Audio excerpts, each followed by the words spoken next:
Welcome to the Brit podcast. Game's going to be decided here.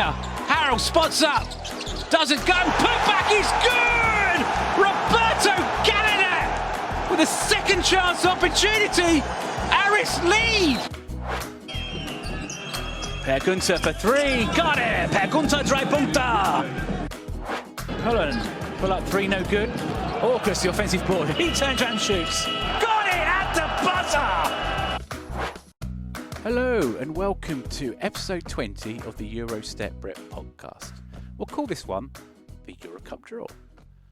I'm just doing this as an experiment to see how well this type of episode could do.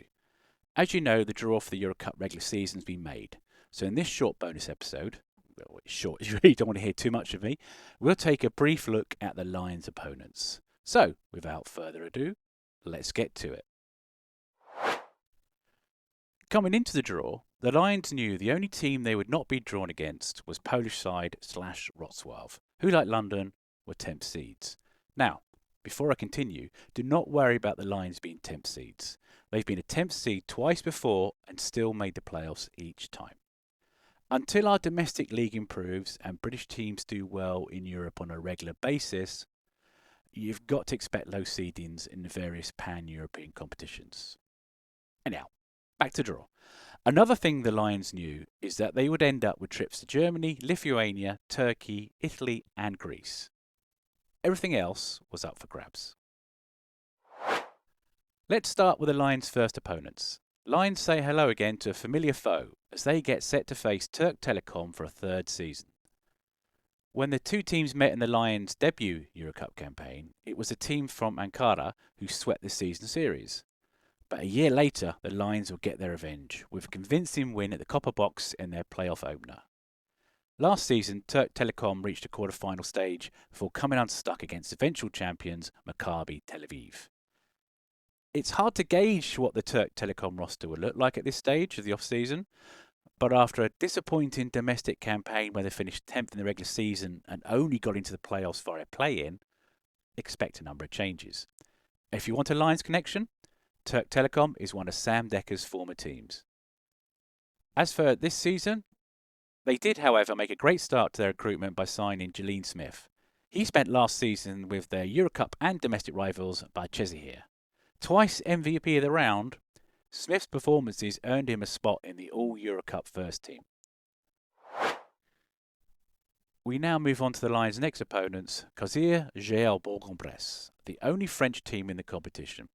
Bourg-en-Bresse have been EuroCup regulars since joining in 2020 and even reached the finals in 2023, losing to Paris Basketball. But last year was a step back for the Pro A side as they failed to make it out of the regular season.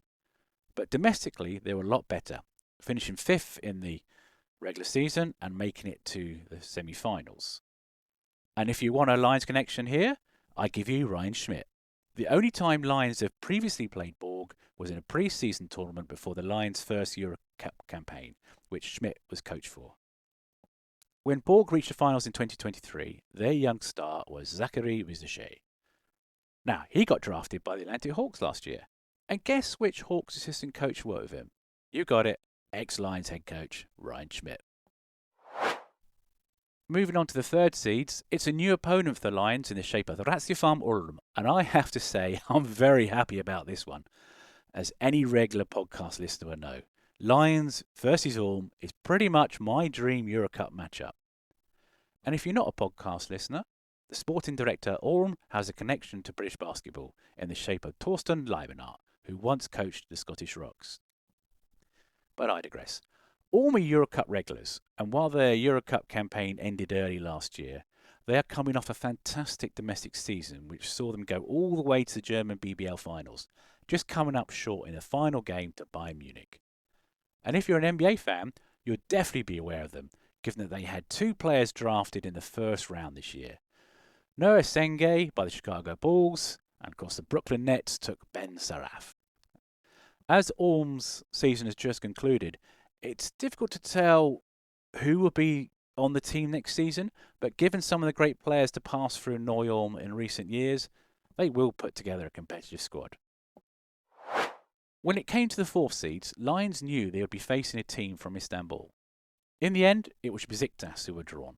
The Turkish side faced off against London in the 23-24 regular season, with the Lions winning both of those matchups.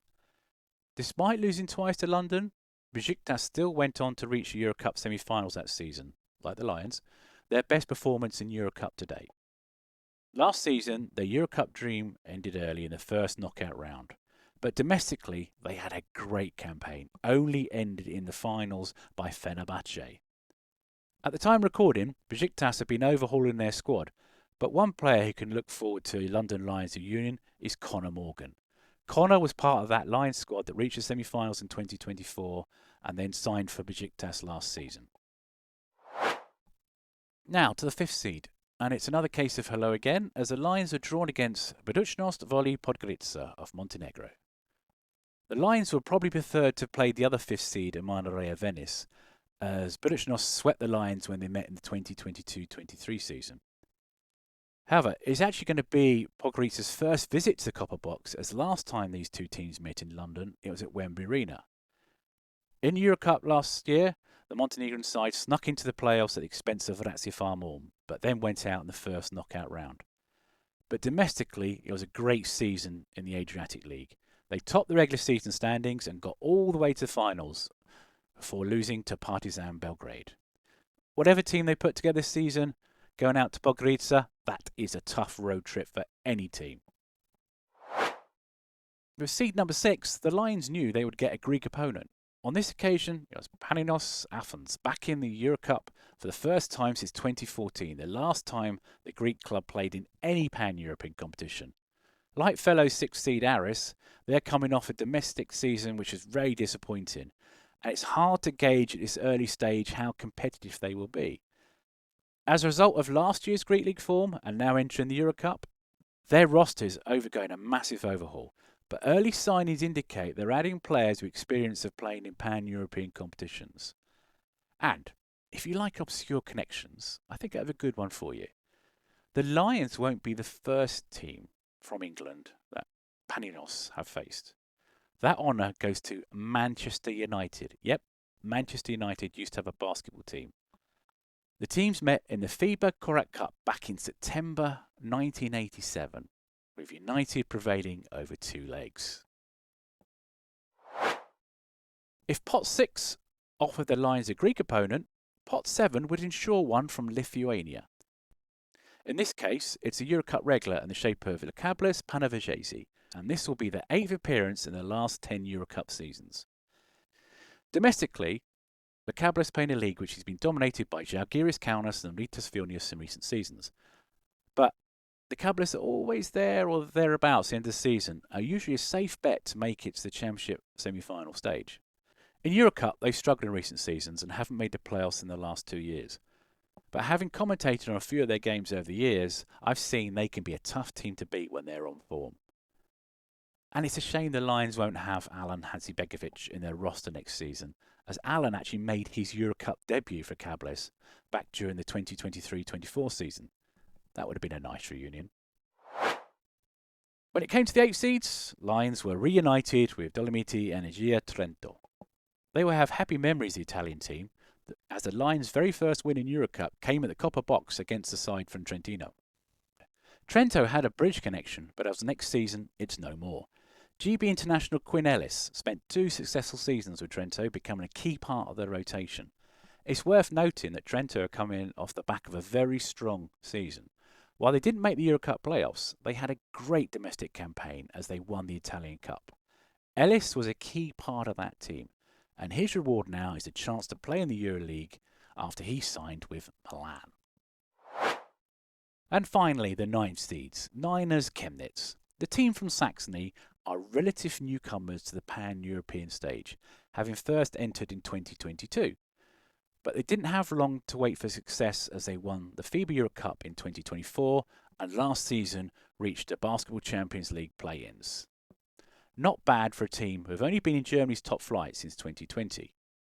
Aside from the first season, Chemnitz have made the playoffs every year domestically, and one thing I've learned about the Bundesliga over recent years, it is not easy to maintain a regular spot in the postseason.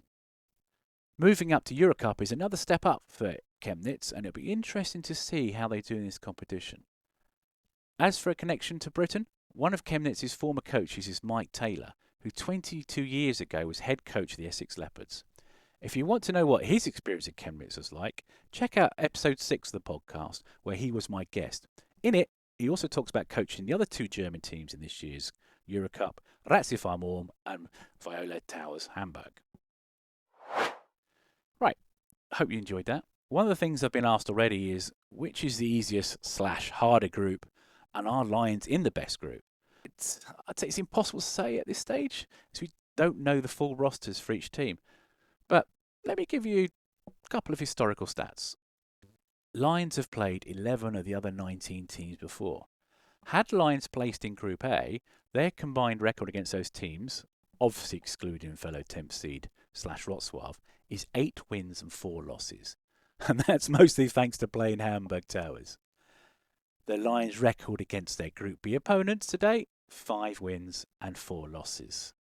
Regardless of the group, that's a couple of good stats for the Lions. Right, well, that's it for now. If this episode does well, I'd love to revisit again near the start of the season, maybe even get a guest on to talk about it. But I'll finish for now by saying, if you get a chance to go see a British team play in the European competition this season, do so. There's nothing quite like a European night, whether it's here in the UK or travelling abroad to watch one of their games. Until the next time, my name's Dar Gray. Thanks for listening. You've been listening to the Eurostep Brit podcast, a Hoops and Hockey production.